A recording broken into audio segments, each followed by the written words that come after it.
Welcome to Cosmic Tales, a show about the myths, history, and science hidden in the night sky. I'm your host, Diana, and together we'll explore the cosmos one tale at a time. Tonight, we're looking at the small bear in the northern sky, the constellation called Ursa Minor, home of the Little Dipper, the North Star, and enough tangled mythology to keep several generations of ancient storytellers employed. You might remember part of this story from episode 1. Arcas was the son of Zeus and Callisto, a nymph who had sworn chastity to Artemis, a vow Zeus treated with his usual level of respect, which is to say, none at all. When Hera discovered what happened, Callisto paid the price. She was transformed into a bear and spent the next stretch of her life wandering forests, avoiding hunters, and generally having a terrible time. 15 years later, things almost got worse. Her son Arcas had grown into a hunter. One day, deep in the woods, he came face to face with a bear and did what hunters do. He raised his bow. At the last possible moment, Zeus intervened. A whirlwind swept through the forest, pulled both of them into the sky, and stopped a family tragedy by turning it into astronomy. Callisto became Ursa Major, Arcas became Ursa Minor. Mother and son, separated for years, now circling the northern sky together forever, with the bow safely out of reach. The details shift depending on who's telling the story. Sometimes Artemis plays a larger role, sometimes Hera does. Sometimes Zeus solves problems he largely created. That part stays remarkably consistent. But there's another story attached to these constellations, and this one starts much earlier. Let's dive into the ancient drama that turned a group of stars into a legend. Long before Zeus ruled Olympus, he was a baby in hiding. His father, Cronus, had received a prophecy saying one of his children would overthrow him. His response was simple, horrifying, and alarmingly direct. He swallowed each child the moment they were born. When Zeus was born, his mother Rhea decided this arrangement had gone on long enough. She wrapped a stone in baby clothes and handed it to Cronus, who apparently didn't inspect his meals very carefully and escaped with the real infant. She fled to Crete, where two nymphs, Ida and Adrasteia, hid the future king of the gods inside a cave. They fed him honey, they gave him milk from the divine goat Almathea, and outside the cave stood warrior spirits called the Cretes, crashing weapons together whenever the baby cried so Cronus wouldn't hear. It was not a normal childhood. Ida and Adrasteia did more than raise Zeus. They protected the future ruler of Olympus, the god who would eventually overthrow the Titans, free his swallowed siblings, and take control of the heavens. And when all of that was done, Zeus rewarded his protectors by placing them among the stars. Ida became the Great Bear. Adrasteia became the Little Bear. Which means that, depending on which Greek storyteller you ask, Ursa Minor is either a rescued son or an immortal babysitter. There was something fitting about the two bears circling the northern pole without ever dipping below the horizon. They simply turn endlessly around the fixed point of the star, as if still protecting something small and precious that the world can't be allowed to find. But not every culture looking at these stars needed a dramatic transformation myth to explain why they never disappeared. Some cultures started from a different observation entirely. The Egyptians had been studying the northern sky for thousands of years before the Greeks ever called these stars Ursa Minor. And when they looked north, they did not see bears, transformed myths, or dramatic rescues. They saw permanence. They saw stars that refused to die. And from that observation, the Egyptians built one of the oldest and most elegant answers humanity has ever offered to the question of what happens after death. They called these stars the Imperishable Ones, sometimes translated as the Undying Stars or the stars that knew no destruction. The idea is older than many of the mythological systems people usually associate with ancient Egypt, older than Osiris in his familiar role, older than much of the religious framework that came later. These were not stars that had been given a story. They were stars that had been given a theological function.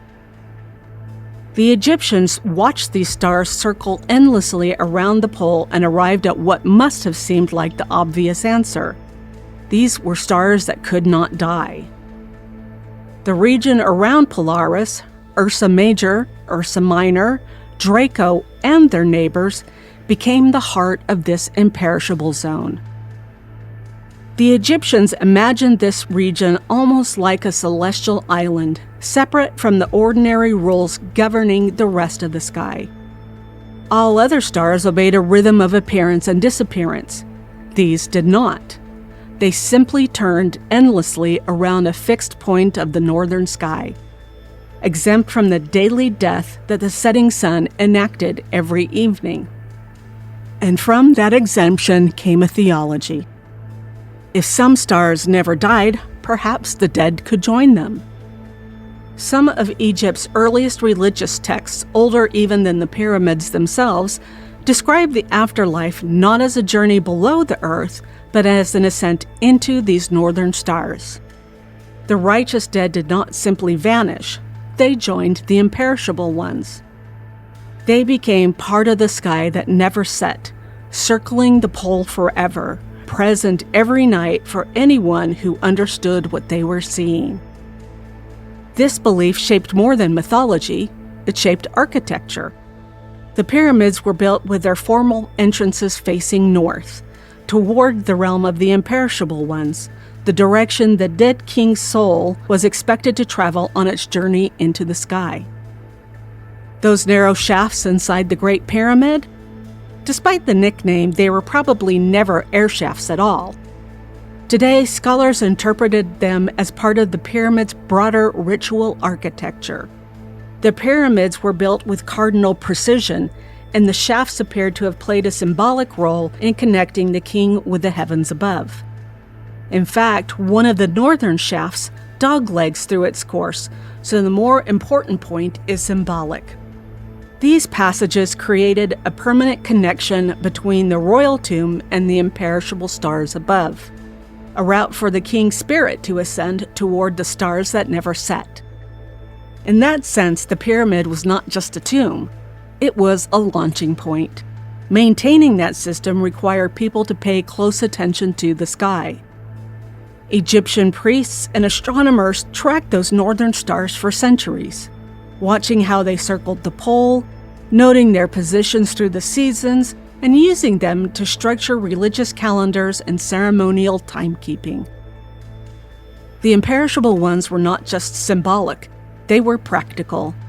They were theology, astronomy, and state infrastructure, all woven together into a working system that lasted for thousands of years. Not everything sacred in the Egyptian sky belonged to the Imperishable Ones, though. Some of the most important celestial figures did the opposite. They disappeared. They rose and set with the seasons. They vanished for weeks at a time and then returned. Their absence was not a problem to explain away. It was part of what made them meaningful. The constellation Orion represented Osiris, god of death and rebirth. The bright star Sirius was associated with Isis, his devoted wife, who, in myth, searched for Osiris after his death and literally put him back together. Unlike the circumpolar stars, Orion and Sirius followed a cycle of disappearance and return, and that cycle mattered. Each year, Sirius vanished into the sun's glare, disappearing from view for weeks before making its return in the pre-dawn sky. This first reappearance, called its heliacal rising, became one of the most important moments in the Egyptian calendar. because Sirius did not just come back alone. Its return announced the coming Nile flood. The annual inundation brought the rich silt that Egyptian agriculture depended on, turning floodwater into farmland and survival into another year. So when Sirius returned as Isis, abundance returned with her. And when the stars of Orion reappeared before dawn, it was understood that Osiris had returned too. Death, disappearance, and renewal played out overhead every year. Not abstract theology, but something people could watch happen in the sky on a reliable schedule. Taken together, this created a surprisingly complete picture of immortality. The Imperishable Ones offered permanence. These were the stars that never seemed to die. Join them, and you remained, constant, eternal, always present in the sky. Osiris and Isis offered something different. They offered return. They disappeared, they came back, their cycles mirrored loss and renewal, absence and reappearance, death followed by restoration. Between them, the Egyptians had both versions of eternity covered, the stars that stayed forever and the stars that always returned. Look north on any clear night, the priests could say, and you will see the dead, not buried, not gone, but turning endlessly overhead among the stars that never set. And when Orion rose again, when Sirius returned before dawn after weeks of absence, that was proof of something else. Some things disappear. That doesn't mean they are gone. The Egyptians looked at the same sky everyone else did. They just built an extraordinarily detailed theology from what they saw there. The stories we've told about Ursa Minor, Arcus placed among the stars, the nymphs who guarded Zeus, the Imperishable Ones of Egypt, all circle the same basic observation. These stars behave differently from the rest of the sky. They don't drift across the heavens the way everything else does. They hold their position while the entire sky turns around them. And that steadiness didn't go unnoticed. Every culture that could see it found a way to explain it. Different stories, different frameworks, but the same underlying agreement that it mattered. So let's set the myths aside for a moment and look at what's actually there, the stars themselves, and why that sense of stillness is, astronomically speaking, exactly as real and as significant as it felt to the people watching it. So, what is it we see when we look at Ursa Minor? Honestly, less than you might expect. Ursa Minor is not exactly overloaded with deep sky treasures. It hosts 4 stars with confirmed planets, no Messier objects, and generally a lot less cosmic drama than its much larger neighbor. Just a quick refresher. Messier objects are the bright galaxies, nebula, and star clusters catalogued by the French astronomer Charles Messier in the 1700s. He put the list together so comet hunters would stop getting excited about things that were definitely not comets. Ursa Minor does not have anything on that list. What it does have is Polaris, and Polaris is doing an extraordinary amount of work for a constellation this small. Polaris itself is a yellow supergiant about 446 light-years away. It's only about the 48th brightest star in the night sky, and on paper that sounds less impressive than you might expect. But that ranking is mostly a distance problem. Polaris is huge, incredibly luminous, and much farther away than many brighter-looking stars. It also turns out to be a triple star system, which it kept to itself until astronomers started taking a closer look. What makes Polaris remarkable, though, is not what it is, it's where it is. Polaris sits almost directly above Earth's North Pole. It's aligned so closely with our planet's rotational axis that it barely moves while everything else turns around it. Night after night, the sky rotates in slow circles. Polaris doesn't move. Everything else rotates around it while it sits there looking smug. It doesn't rise. It doesn't set. It simply hangs out there at the end of the Little Dipper's handle, quietly becoming one of the most useful stars humans have ever noticed. For thousands of years, if you needed to know where north was, if you were sailing, traveling, farming, or just trying to get home in the dark, Polaris was the answer. And, at least for now, it still is. Earth's axis wobbles, very slowly, but constantly. Over about 26,000 years, that wobble traces out a giant circle in space, and as it does, the North Star gets passed from one star to another. Polaris is not the first star to hold that title, and it will not be the last. More than a dozen stars take turns occupying this position over the full cycle. Polaris is simply the current holder of the job, and eventually it will have to hand it off like every other pole star before it. Before Polaris, the job belonged to Kakub, the brightest star in the bowl of the Little Dipper. Kakub served as the North Star from roughly 1500 BC to about 100 CE, a respectable run by any standard. That period covers Greek navigation, the height of Egyptian temple building, Phoenician trade among the Mediterranean, and the earliest centuries of the Common Era, including the time when Jesus would have lived in the Roman world. So when Odysseus sailed by the stars, when Phoenician merchants crossed open waters, and when Egyptian priests aligned temples toward the north, they were using Kakub, not Polaris.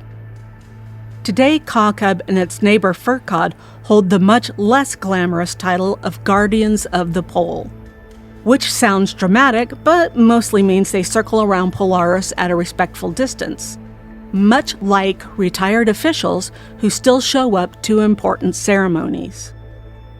Polaris itself should not get too attached to the title, though.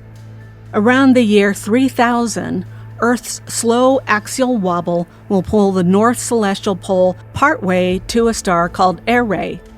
By around 4200, Eire takes over completely. If you keep following that cycle backward about 5,000 years, you find a star called Thuban that once aligned with the pole even more precisely than Polaris does now. Which means Polaris, for all its fame, is only the second most accurate North Star in the cycle. On a smaller and considerably more charming scale, Polaris also sits near the center of a telescopic asterism called the Engagement Ring. Through a small telescope, you can see about 10 faint stars that form a delicate semicircle. It looks surprisingly like a diamond ring floating around the pole. The North Celestial Pole itself sits just outside of the ring's edge, close enough that astronomers can use it as a finder for true north. A rare combination in astronomy, something both romantic and practical. Ursa Minor doesn't have any Messier objects to its name, but it does have one deep sky highlight worth noting: NGC 6217. It's a barred spiral galaxy about 67 million light-years away. A barred spiral is exactly what it sounds like. There's a straight bar of stars running through the center, with the spiral arms curling out from the ends of that bar instead of from a single core. That bar isn't just for show. It actually helps funnel gas and dust inward, feeding both star formation and often a central black hole. So it's less like a static structure and more like a piece of cosmic machinery. NGC 6217 is one of the rare deep sky objects in Ursa Minor to make the Herschel 400 list, which is a list compiled as a challenge for serious amateur astronomers. You can actually see it with a 4-inch or larger telescope. That puts it within reach if you've got a decent backyard setup and dark enough skies. It's classified as both a starburst galaxy and as an active galactic nucleus, which basically means two things are happening at once. It's forming stars at a very high rate, and its core is actively feeding on material around it.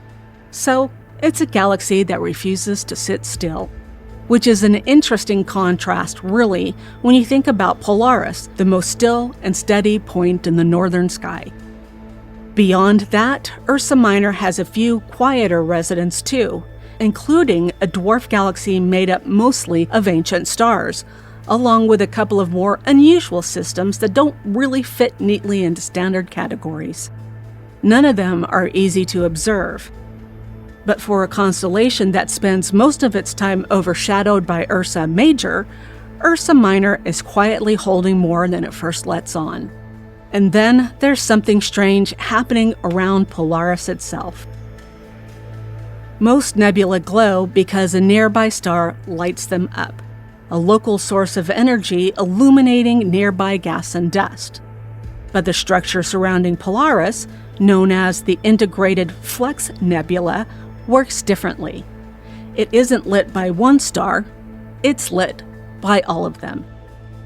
Lit by the combined glow of the Milky Way, hundreds of billions of stars scattered across the galaxy, their light faintly adding together to illuminate material far above the plane of the galaxy itself. This is a region so faint and so far above the Milky Way's dense core that no single star is bright enough to light it. Only the cumulative glow of the entire galaxy makes it visible at all. The term Integrated Flux Nebula was only introduced in 2004 by astronomer Steve Mandel, which makes it one of the newer phenomena in observational astronomy. Nebula are made of thin, drifting material, dust, hydrogen, carbon monoxide spread between the stars. They exist throughout the Milky Way, but the most dramatic ones often stand out when we're looking away from the galaxy's bright, clouded plane, where contrast is lower and faint clouds of dust are easier to see against a dark background sky. Polaris sits at the still center of the sky, and even its surrounding cloud isn't lit by a single sun. It's lit by the combined, diffuse light of the Milky Way, the scattered glow of billions of distant suns. The Little Dipper is up there all year for most northern observers, but it doesn't always sit in the same way in the sky. Its orientation shifts with the seasons. In winter evenings, the bowl hangs closer to the horizon. In spring and autumn, the handle runs more or less parallel to it. And in summer, the bowl rides above the handle in the evening sky. Finding Polaris is actually pretty easy if you've got the Big Dipper. You just draw a line through Merig and Dubhe, the two outer stars of the bowl, extend that line about 5 times the distance between them, and you'll land on Polaris. It's slightly fainter than Dubhe, but it's the only reasonably bright star in that part of the sky, so there's not much chance of getting it wrong. Around Ursa Minor, the neighbors are Draco, Camelopardalis, and Cepheus. Draco is one that's really dramatic. Its tail threads between the two dippers, loops around the Little Dipper's bowl, and then stretches off towards Cygnus, like it's reluctantly leaving the scene but can't quite let go. And when you step back and look at all of it together, the picture gets pretty striking. 2 bears circling the pole, a dragon wound between them, a fixed star at the center, and between all of that geometry, thousands of years of human storytelling layered into the sky. People have used these stars to find their way home, to track the turning of the year, to mourn the dead, to honor their gods, and to remind themselves that some things outlast everything else. The sky hasn't changed all that much, and in many ways, neither have we. This has been Cosmic Tales. If you've enjoyed tonight's journey, follow and subscribe wherever you listen, and leave a rating if you have a moment. It genuinely helps. You can also find us on Instagram, where we post images of the constellations deep sky objects, and everything else we talk about, so you can put a face to the name. Until next time, keep looking up, because every star has a story waiting to be told.